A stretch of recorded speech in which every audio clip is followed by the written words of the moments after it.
Torrent जो है इस वक्त मुमरा का बहुत बड़ा मुद्दा बन के उभरा हुआ है, काफी लोग इससे परेशान हैं। तो कैसे देखते हैं आप टोरेंट के आने के बाद से जो लोगों की परेशानियां बढ़ी है, तो उसको लेके आपका क्या कहना है?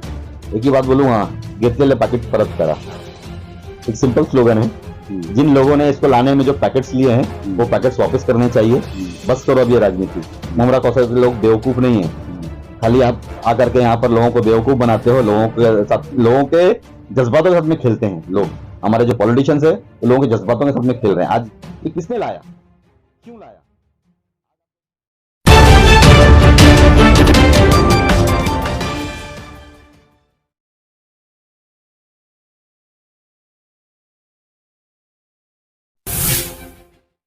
मैं हूं मोइन शेख और आप देख रहे हैं मुमरा टाइम्स। दोस्तों, मुमरा की जो सत्ताधारी पार्टी है एनसीपी, उसने एक स्लोगन दिया था कि सोच बदलो मुमरा बदलेगा।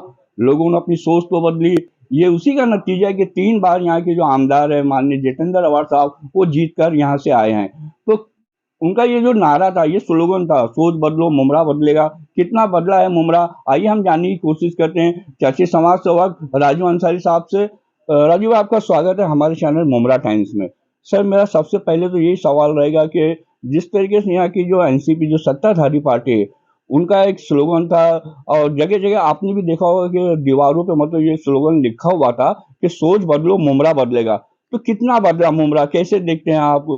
सबसे पहले तो मैं मोइन भाई आपका बहुत बड़ा शुक्रगुजार हूँ, और मुमरा टाइम के माध्यम से मैं तमाम मुमरा कौशा के लोगों को सबसे पहले एक बधाई देना चाहता हूँ कि आज एक बहुत बड़ा काम मुमरा कौशा के अंदर हुआ है कि हमारा जो दीवार डंपिंग ग्राउंड था, जिसकी वजह से मुमरा कौशा में बहुत ज़्यादा तकलीफ थी, धुएं को लेकर के, कचरे को लेकर के, बदबू को लेकर के, वो आज से बंद हो चुकी है। और इंशाल्लाह उम्मीद है कि ये परमानेंटली बंद हो चुका, अब कभी इंशाल्लाह ज़िंदगी में वापस चालू नहीं होगी। दूसरी चीज़ ये है कि आपने एक मुझसे सवाल पूछा है कि सोच बदलो मुमरा बदलेगा, ये एक स्लोगन दिया गया था। आप मुझे बताइए कि मुमरा कौसा के अंदर पिछले 15 सालों के अंदर, देखो आपको एक मैं चीज बता दूं, हमारे भारत देश के अंदर जिस तरीके से हमारा संविधान है, उस तरीके से हम 3 लोगों को चुनते हैं। एक लोकल सेल्फ गवर्निंग बॉडीज होती है जिसमें हम हमारा नगर सेवक चुनते हैं, जो हमारे बेसिक कम्युनिटीज है, वाटर मीटर गटर के काम करता है। फिर उसके ऊपर हम जाएंगे तो हमारा स्टेट गवर्नमेंट है, जिसके लिए हम एमएलए चुनते हैं। एमएलए का काम होता है कि स्टेट गवर्नमेंट हमारी पॉलिसीज को बनाए, हमारे जो बड़े मुद्दे हैं उसको लेकर के चले और उसका काम करे। तीसरा जो बड़ा इलेक्शन होता है वो हमारा एमपी का इलेक्शन होता है, जिसमें हमारे देश की पॉलिसीज बनती है। हम दिल्ली में बैठ करके हमारे जो बड़े बड़े काम है उसको किस तरीके से करना चाहिए ये करवाने की कोशिश करते हैं। मुझे आप एक बात बताइए, आज मुमरा कौसा के अंदर स्टेट गवर्नमेंट से कितना फंड आया 15 सालों के अंदर, मुझे जरा बताइएगा। स्टेडियम महानगर पालिका ने बनाया, हॉस्पिटल महानगर पालिका ने बनाया, हमको वादा किया गया था कि हम स्टेट गवर्नमेंट से पैसा लाएंगे। मुमरा कौसा में जो विशेष निधि के तौर के ऊपर जो काम किए जा रहे हैं, चाहे वो यूपीडब्ल्यूडी के रोड हो, चाहे वो गटर के हो, चाहे नाले के हो, कौन कर रहा है? महानगर पालिका कर रही है। एज पर बीपीएमसी एक्ट, महानगर पालिका का जो फंड होता है तकरीबन 37-38 करोड़ का हमारा सालाना बजट होता है। ये बजट जो है ये 80% नगर सेवकों का होता है। जब तक हम महासभा में इसको मानेंगे नहीं, जब तक हम महासभा के अंदर इसको मांगेंगे नहीं, जब तक महासभा में हम इसको मंजूर नहीं करेंगे, वो किसी का नहीं है, किसी के बाप का नहीं है, वो नगर सेवकों का फंड है। मगर आज हो रहा क्या है, तो बोलते हैं ना कि हम नानी के मैयत पे दादी का फातिहा करते हैं। एक डायलॉग है, काम किसी और का, नाम किसी और का। आज मुमरा कौसा में पिछले अगर 14 साल की बात करें तो आपको परिवर्तन नजर आ रहा है कि नहीं मुमरा कौसा के अंदर? जो भी परिवर्तन मुमरा कौसा में पूरा है, दे रहा है या नहीं? जैसे पूरे थाने महानगर पालिका में विकास हुआ है, उसी तरीके से मुमरा में विकास हुआ, और इस विकास का पूरा श्रेय मैं स्थानिक नगर सेवकों को देता हूँ। क्योंकि जो पैसा आया है वो महानगर पालिका का आया है, और महानगर पालिका के अंदर जो नगर सेवक बैठते हैं हाउस के अंदर, जो जनरल बॉडी के अंदर बैठते हैं, जो महासभा के अंदर बैठते हैं, ये उनकी वजह से आया है। आप यहाँ के एमएलए को क्रेडिट नहीं देते?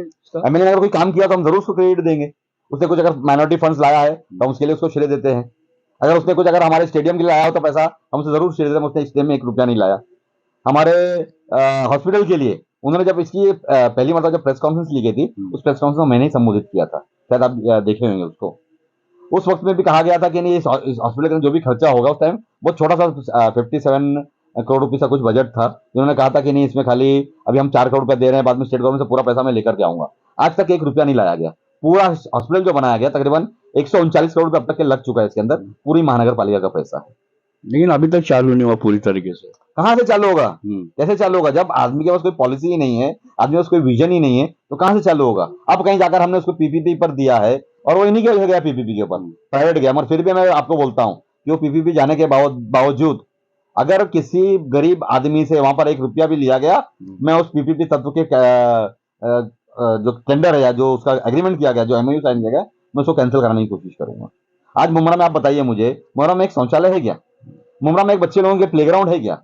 मुमरा में हमारे जो अब आप बाजू में चले जाएं, खारेगांव में चले जाएं, आप कलवा में चले जाएं, वहां पर आप देखिए बस शेल्टर्स हैं। आज ही मुझे वो नाजिम अंसारी करके मेरे एक दोस्त हैं, फेसबुक फ्रेंड है, वो कई दिनों से मुझे लिख रहे हैं कि राजू भाई इसके ऊपर लिखिए, इसके ऊपर बोलिए थोड़ा सा कि हमारा बस का शेल्टर कैसे होना चाहिए। आप कलवा में जाके देखिए, इतना बेहतरीन बस का शेल्टर बनाया गया है। वो बारिश हो, धूप हो, गर्मी हो, ठंडी में वहां पर हमारे जो बस के जो पैसेंजर्स होते हैं वो आराम से वहां बैठ सकते हैं, बैठ करके उसका मजा ले सकते हैं। मुमरा में एक भी नहीं है। आप दूसरी चीज मैं आपको बोलना चाहूंगा, हमारे पास पानी की तकलीफ है।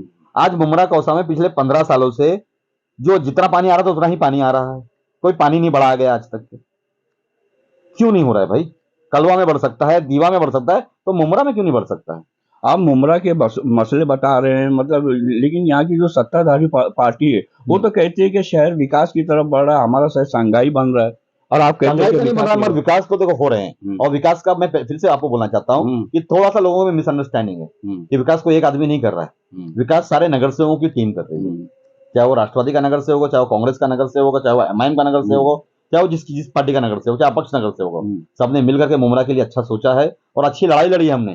तभी कहीं जाकर के हमारे को जितना पैसा थाने महानगर पालिका में थाना शहर को मिलता है, जितना पैसा कलवा शहर को मिलता है, उतना ही पैसा हमारे मुमरा को आ जा रहा है। इसका बहुत बड़ा श्रेय मैं हमारे नगर सेवकों को देता हूँ। और राजू भाई, देखने में आ रहा है कि टोरेंट जो है इस वक्त मुमरा का बहुत बड़ा मुद्दा बन के उभरा हुआ है, काफी लोग इससे परेशान हैं। तो कैसे देखते हैं आप टोरेंट के आने के बाद से जो लोगों की परेशानियां बढ़ी है, उसको लेके आपका क्या कहना है? एक ही बात बोलूंगा, घेतलेले पाकिट परत करा, एक सिंपल स्लोगन है। जिन लोगों ने इसको लाने में जो पैकेट्स लिए हैं वो पैकेट्स वापस करने चाहिए। बस करो अब ये राजनीति। मुमरा कौशल के लोग बेवकूफ नहीं है, खाली आप आकर के यहाँ पर लोगों को बेवकूफ बनाते हो, लोगों के साथ, लोगों के जज्बातों के साथ में खेलते हैं लोग। हमारे जो पॉलिटिशियंस है वो लोगों के जज्बातों के साथ में खेल रहे हैं। आज यह हाल हो गया है। मैं आपको बताता हूँ, एक गरीब औरत मेरे पास अभी आकर के बैठी थी, आज दोपहर की बात कर रहा हूँ मैं, उसको 4,000 महीने का बिल आ रहा है, उसे घर में कोई कमाने वाला नहीं है, बेवा औरत है, छोटे छोटे बच्चे हैं, वो ट्यूशन देकर के बच्चों को जो ट्यूशन देती है उससे उसका घर चलता है। वो 4,000 रुपये अगर उसका अपनी लाइट के बिल के लिए देगी, पहले उसको 1,500, 1,000, 1,200 रुपया आया करता था, आज 4,000 रुपया आ रहा है। तो फिर वो घर में खाएगी क्या? तो अपने बच्चों के जो उनकी बेसिक कम्युनिटीज है, जैसे उनकी स्कूल की फीस है, उनकी ट्यूशन की फीस है, घर का राशन है, कभी तबीयत खराब हो जाए तो दवा खाने के अंदर पैसा खर्चा हो जाता है, कहाँ से लाएगी बेचारी औरत? ये किसने लाया? क्यों लाया? आज आपको एक मैं बात बता दूं, सॉरी, आज हमारे महाराष्ट्र के अंदर से कई जगह पर ऐसा होता है कि हमारे बहुत सारे जो क्षेत्र है वो माइनस में जाते हैं, कहीं लॉस हो जाता है, टैक्स को लेकर के होता है, पानी को लेकर के होता है, लाइट को लेकर के होता है। तो महाराष्ट्र स्टेट गवर्नमेंट उसका खर्चा उठाती है, उसको सब्सिडाइज करती है, सब्सिडी करके उसको मदद करती है। क्या मुमरा कौशल के लिए ऐसा नहीं हो सकता था कि हमारे को कुछ पैसा महानगर स्टेट गवर्नमेंट की तरफ से आता था और वो पैसे के जरिए हम लोग हमारे यहाँ पे सब्सिडाइज रेट के अंदर लोगों के जो हमारा जो इंफ्रास्ट्रक्चर बिल्डअप करना था, एमएससीडीसीएल का, वो हम बिल्डअप करते थे। आज आप मुझे एक बात बताइए, जो टोरेंट कंपनी यहाँ पर काम कर रही है, आपको मालूम है इसका यूनिट का कॉस्ट आप जोड़े? कभी नहीं जोड़े। हमको जो यूनिट 4 रुपया 13 पैसे से आ रहा था एमएससीडीसीएल के वक्त में, उसके बाद में जब इन्होंने टेंडर कॉल किया और टेंडर इनको लगा, तो एक एमईआरसी गाइडलाइंस होती है, महाराष्ट्र इलेक्ट्रिसिटी रेगुलेटरी काउंसिल, उसके माध्यम से काम होना चाहिए। इन्होंने इतने हिडन कॉस्ट में डाल दिए हैं, क्या 16 रुपया पर यूनिट पैसा जा रहा है गरीब आदमी को 16 रुपया पर यूनिट पैसा जा रहा है। ये किसकी देन है? लोगों से पूछे, लोग बताएंगे बराबर से। और टोरेंट में कौन लोग काम कर रहे हैं, किसके कार्यकर्ता काम कर रहे हैं, किसके पीए काम कर रहे हैं, किसके ड्राइवर काम कर रहे हैं, कौन वहां से पगार उठा रहा है, जाकर के देखिए। राजू भाई, एक सवाल मैं और आपसे पूछना चाहूंगा कि जब से महाराष्ट्र के अंदर शिंदे गुट की और भाजपा की सरकार आई है, तब से ऐसा देखने में आ रहा है कि मुमरा कलवा के अंदर जो राजनीतिक समीकरण है वो पूरी तरीके से बदलता हुआ नजर आ रहा है। तो क्या लगता है कि आगामी मनपा चुनाव के अंदर मतलब शिंदे गुट जो है मुमरा कौसा के अंदर, कलवा के अंदर, मतलब एक अपनी मजबूत पकड़ बना के चुनाव मैदान में उतरेगा? ये सवाल मैं समझता हूँ मुझसे बेहतर आप शिंदे गुट के किसी आदमी से पूछना चाहिए था। नहीं, आप भी तो इस शिंदे गुट काफी आदमी नहीं, लेकिन करीबी तो है बहुत। मैं सीएम साहब का करीबी हूँ बिल्कुल। एकनाथ जी शिंदे साहब 97 में जब नगर सेवक बने, तब से मेरे उनके साथ ताल्लुकात रहे हैं और वो मुझे अपना बच्चा ही समझते हैं, हमेशा मुझे बेटा करके ही बोलते हैं और मैं उनके बहुत करीब हूँ। मगर मैं ये समझता हूँ कि इलेक्शन जो लड़े जाते हैं वो पॉलिसीज के ऊपर लड़े जाते हैं, वो एक सोच और विचारधारा के ऊपर लड़े जाते हैं। तो जो हमारी सोच और जो हमारी विचारधारा होगी, जिस तरीके के हमारे लोग हमारे इलाके में होंगे, हम उनके बिना इजाजत के, उनसे बिना पूछे किसी पार्टी से इलेक्शन नहीं लड़ सकते हैं। तो जो हमारे इलाके के लोग बोलेंगे, हम उस तरीके से इलेक्शन लड़ेंगे। तो ये जो मतलब देख रहे हैं आप कि जिस तरीके से निचले स्तर की राजनीति हो रही है इन दिनों शहर के अंदर, उसके ऊपर आपका क्या कहना है? और जो मैंने सवाल किया था कि जो पूरा समीकरण जो बदला है शिंदे साहब के मतलब चीफ मिनिस्टर बनने के बाद, तो उसके ऊपर थोड़ा रोशनी डाली है, क्या बताओगे उस बारे में आप? मुझे एक बात बताइए, आपके घर में अगर आपका लड़का डॉक्टर बन जाता, आपको खुशी होगी या नहीं होगी? होगी ना। तो उसी तरीके से हमें ये खुशी है कि हमारे इलाके का, हमारी महानगर पालिका का एक शख्स जो नगर सेवक था, जो सीएम बना है, ये हमारे लिए बहुत खुशी की बात है। और उससे बड़ी खुशी की बात यह है कि जब जब मैंने मुमरा कौसा के ताल्लुक से, मैं अकेले नहीं बोल रहा हूँ, मैं अपनी बात नहीं करूंगा, क्योंकि मैं में हमेशा आना आ जाती है। हम लोग जब भी सीएम साहब के पास जाते हैं और उनसे कहते हैं मुमरा के ताल्लुक से कि मुमरा साहब ये काम की जरूरत है, फलाने काम की जरूरत है, धमाके काम की जरूरत है, वो फौरन हमें बजट मुहैया करा कर देते हैं। ये एक अच्छी बात है, क्योंकि हम ये समझते हैं कि जैसे एक शरीर होता है, शरीर का सारे अंग अगर अच्छे हों और एक अंग अगर सड़ा हो तो पूरे शरीर को तकलीफ होती है। उसी तरीके से अगर पूरी थाने महानगर पालिका अच्छी हो और थाने महानगर पालिका के ही अंदर आने वाला हमारा मुमरा कौसा जो है, अगर उधर पर डेवलपमेंट के काम नहीं हो पाएंगे तो हमें तकलीफ होगी और सीएम साहब को भी तकलीफ होगी। ये बात सीएम साहब का कहना है कि नहीं, अगर कलवा डेवलप हो सकता है, थाना डेवलप हो सकता है, दीवा डेवलप हो सकता है, तो मुमरा भी उसी तर्ज के ऊपर डेवलप होना चाहिए। इसीलिए वो हमें बजट बराबर से दे रहे हैं। राजू भाई, जैसे कि अभी थोड़ी देर पहले आपने कहा कि आप सीएम साहब को काफी दिनों से जानते हैं, अभी बेहद करीब आप उनके हैं, तो आपने मुमरा के मसलों के बारे में उन्हें अवगत कराया? यानी आपने ट्रैफिक के मामले पे या फिर यहाँ पे हॉकर जोन लीगल होना चाहिए उसके ऊपर, और सलाटर हाउस, इन सब जो बड़े बड़े मुद्दे हैं उसके ऊपर आपने बात की कि नहीं? अगर की तो उन्होंने क्या आश्वासन दिया आपको? चूंकि अभी आचार संहिता लगी हुई है, इसके लिए मैं बहुत ज्यादा खुल करके आपको ये नहीं बताऊंगा। मैं इतना मैं आपको जरूर बता सकता हूँ कि मुमरा कौसा में हमने 5 से 6 जगह पर हॉकर्स प्लाजा की बात की है और बहुत जल्द उसका हम एग्जीक्यूशन करेंगे, क्योंकि हमारी महानगर पालिका से आज पैसा नहीं है। आज हमारे पास इतना पैसा नहीं है कि हम हमारे जो महानगर पालिका के जो एम्प्लॉयज है उनको पगार दे सकें, हमारे जो बैकलॉग के काम किए गए हैं उन कॉन्ट्रेक्टर को बिल दे सकें। तो कहीं ना कहीं इसकी वजह से हम लोग बैकफुट पर थे। मगर मैं ये समझता हूँ कि जिस तरीके से यूडी की तरफ से हमें बजट मिल रहा है, जिस तरीके से एमएमआरडी की तरफ से हमें बजट मिल रहा है, जिस तरीके से पीडब्ल्यूडी की तरफ से हमें बजट मिल रहा है, जो स्टेट गवर्नमेंट का होता है, तो हमें ये उम्मीद है कि मुमरा कौशल हम कम से कम 3 से 4 हॉकर्स प्लाजा बना लेंगे। हमने एक चीज और मांगी है साहब से, एमएलसीपीज, मल्टी लेवल कार पार्किंग्स। आज आप देख सकते हैं कि मुमरा कौसा एक इलीगल बस्ती है, किसी भी बिल्डिंग में पार्किंग प्लाजा, पार्किंग स्पेस नहीं होती है। अगर है तो सिर्फ लीगल बिल्डिंगों में है, इलीगल बिल्डिंगों में कहीं पर भी पार्किंग स्पेस नहीं है। तो हमने हमारी ये कोशिश रहेगी कि जहां जहां पर आइसोलेटेड स्पेस है, जहां पर हमारे को जगह मिल सकती है 2 घंटे, 2.5 घंटे, 3 घंटे की, हम वहां पर एमएलसीपीज बनाएंगे, मल्टी लेवल कार पार्किंग जिसे कहते हैं। आपने देखा होगा बंबई में बहुत जगह पर एमएलसीपी बनी हुई है, आप कोरम के पीछे देख सकते हैं बनी हुई है। हमारा पार्किंग प्लाजा जो डीएमसी ने बनाया थाना में, उसको देख सकते हैं। उसी के तर्ज के ऊपर हम लोग यहाँ पर 3-4 जगह पर एमएलसीपीज बना रहे हैं, उसका प्लानिंग कर दिया है हमने। देखो ऐसा है कि मैंने अभी बोल दिया, अब कल से लोग मुझसे सवाल पूछना चालू करेंगे, राजू भाई कब चालू होने वाला है काम? इतनी आसानी से काम चालू नहीं होता है। पहले हम उसको एफआर करना पड़ता है, फिजिबिलिटी रिपोर्ट, फिर उसके बाद उसका डीपीआर तैयार करना पड़ता है, डिटेल्ड प्रोजेक्ट रिपोर्ट, उसके बाद में फिर उसका बजट लाना पड़ता है। बजट आने के बाद में उसकी टेंडरिंग प्रोसेस होती है, टेंडर होने के बाद में टेंडर जब ओपन होता है, फिर वर्क ऑर्डर होता है, फिर काम चालू होता है। इसको कम से कम 6 महीने से 7 महीने जाएंगे। इतनी आसानी से नहीं फौरन नहीं काम हो जाएगा, मुझे दोनों काम होंगे। और राजू भाई, एक सवाल मैं और आपसे पूछना चाहूंगा कि जैसे कि आप भी जानते हैं आगामी कुछ महीनों के अंदर थाने महानगर पालिका के चुनाव होने वाले, तो मेरा आपसे सवाल है कि आप किस पार्टी से चुनाव लड़ेंगे? ये तो मैंने आपसे पहले कह दिया कि जो मेरी जनता जनार्दन है, वो जो फैसला करेगी उससे हम इलेक्शन लड़ेंगे। मैं जब भी इलेक्शन लड़ता हूँ, इलेक्शन लड़ने से पहले अपनी जनता से, अपने रशीद कंपाउंड, देवरी पाड़ा, हशमत चौक के जो लोग हैं, उनसे मैं जरूर पूछता हूँ कि भाई आप लोग क्या चाहते हैं।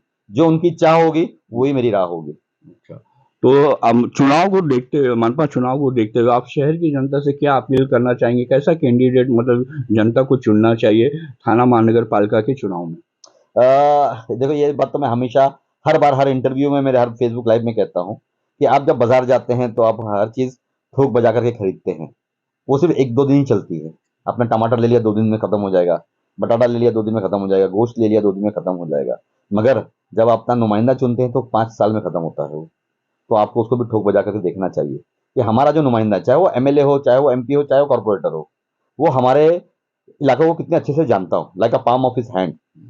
वो अपने इलाके को जानना चाहिए, वहाँ की क्या तकलीफें हैं, वहाँ वहाँ पे क्या प्रायोरिटी पे हमें काम करना चाहिए, कहाँ पर वाटर लॉगिंग होता है, कहाँ पर नाले की ज़रूरत है, कहाँ पर अप्रोच रोड नहीं है, कहाँ पर स्ट्रीट लाइट्स की ज़रूरत है, कहाँ पर ड्रग्स माफिया काम कर रहा है। आज आप मुंबई में बता दूँ आपको मैं कि ड्रग्स माफिया मुंबई में बहुत ज़्यादा बहुत तेज़ी से मतलब फैल रहा है। बहुत बहुत ज़्यादा क्या कहते हैं उसे कि बहुत बहुत ज़्यादा लोगों को अपनी तरफ मुतासिर कर रहा है। बहुत ज़्यादा हमारे यंग बच्चे उसकी तरफ राजू भाई, जुड़ इसका रहे इसका हैं। कारण क्या है? आपकी नज़र में इसका कारण क्या है? इसका कारण 2 मैं कहूँगा। एक कारण तो ये है कि जितने भी ड्रग्स माफिया हैं, उनके ऊपर बहुत बड़ा हाथ है, उनके सर के ऊपर, इसलिए वो किसी से डर नहीं रहे हैं। और दूसरा ये कि हमारा जो पुलिस डिपार्टमेंट है, उस पुलिस डिपार्टमेंट में आज मुमरा कौसा की 7 लाख के आसपास की आबादी, थोड़ा-सा उनका ऐसा कहना है, मैं नहीं मानता हूँ, उनका ऐसा कहना है मुमरा एक सेंसिटिव एरिया है और मैन पावर कमी होने की वजह से वो सही तरीके से काम नहीं कर पा रहे।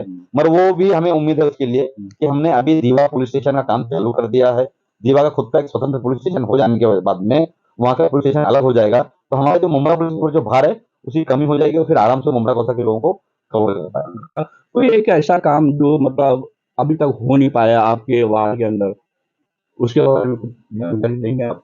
मैं यही कहना चाहता हूँ कि हमारे या फिर अधूरा रह गया हो? मेरे पूरे वार्ड के अंदर अधूरा रह गया, मैं ये नहीं कहूँगा कि हो नहीं पाया, अधूरा रह गया। हुँ, मेरे वालिद साहब का एक सपना था कि रशीद कंपाउंड में जो एंट्री एंड एग्जिट पॉइंट है वो सिर्फ एक ही थी। पेट्रोल पंप से ही घुसना था। पेट्रोल पंप से घुसने के बाद में आप देवरीपाड़ा चले जाओ, 1730 मीटर का रोड था वो, तकरीबन पौने 2 किलोमीटर का रोड था। उसी रास्ते से आना था, उसी रास्ते से जाना था। फिर धीरे-धीरे वो रास्ते को हमने मेरे वालिद साहब के नाम से एक चौक बनाई मैंने और वो मैंने माज़ होटल के पास से एक रास्ता चालू किया। ये मेरे ख्याल से 2012 या 13 की बात है। फिर 2016 में मैंने एक और रास्ते का उद्घाटन किया, जो वाई जंक्शन से होकर के हमारा जो रईस अनीस गार्डन का जो नाका है, जो सबवे है, उस सबवे को लाकर के मैंने जोड़ दिया, रोड के दोनों तरफ से। वो 12-12 मीटर का रोड है। आप देख सकते हैं फरीद नूरी साहब की इस तरफ भी बिल्डिंग है और उस तरफ भी बिल्डिंग है। उस दोनों बिल्डिंगों के बीच में और बाईपास के बीच में हमने 12 मीटर का रोड किया। मगर मैं ये समझता हूँ, कि ये रोड जो है, ये नाकाफ़ी है।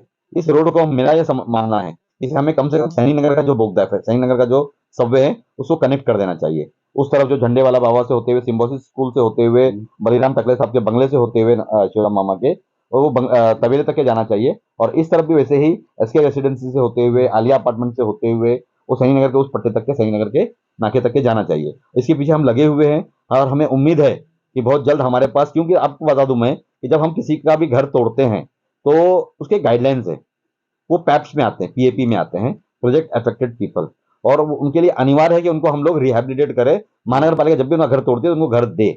आज हमारे पास घर नहीं है। आज हमारे पास जितने घर थे, चाहे वो दोस्ती रेंटल हाउसिंग में थे, चाहे बीएसयूपी में थे, वो खत्म हो चुके हैं। मैंने इस बात इसके ऊपर भी मैंने एक मतलब संज्ञान लिया और मैंने सीएम साहब के कानों में ये बात डाली है कि मुमरा कौशल में कम से कम 2000 रूम का एक हाउसिंग स्कीम आनी चाहिए, ताकि जब भी हम लोग ऐसा कोई नाला रुंदीकरण करते हैं या रोड का रुंदीकरण करते हैं या कोई नया रोड बनाने जाते हैं, तो उसमें प्रोजेक्ट अफेक्टेड जो पीपल्स होते हैं, पीएपीज जो होते हैं, उनको वहां पर आराम से शिफ्ट किया जा सकेगा। तो दोस्तों, ये थे चर्चित समाज सेवक राजू अंसारी साहब, जिनसे हमने बात की मुमरा के काफ़ी मुद्दों के बारे में, उनकी प्रतिक्रिया जाननी चाहिए। तो उन्होंने बड़े ही स्पष्ट तरीके से हमें हमारे सभी सवालों का जवाब दिया और उनका ये भी कहना है कि आगामी मनपा चुनाव के अंदर मतलब कैंडिडेट किस तरीके का चुनना चाहिए, वो भी उन्होंने बताया। अब देखते हैं कि आगामी मनपा चुनाव के अंदर राजू अंसारी किस हालांकि हमने उनसे पूछा कि वो किस पार्टी से चुनाव लड़ना चाहेंगे, लेकिन उन्होंने अभी तक अपने पत्ते ओपन नहीं किए कि वो किस पार्टी से चुनाव लड़ेंगे। ये तो वक्त ही बताएगा और हम भी इंतजार करेंगे, देखते हैं कि मतलब आने वाला समय जो है, जब मनपा के चुनाव होंगे तो मुमरा के अंदर मतलब किस तरीके से समीकरण बनते हैं, उसके ऊपर भी हमारी नज़र बनी रहेगी। कैमरा में रिजवान शेख के साथ मैं मोइन शेख, मुमरा टाइम्स के लिए।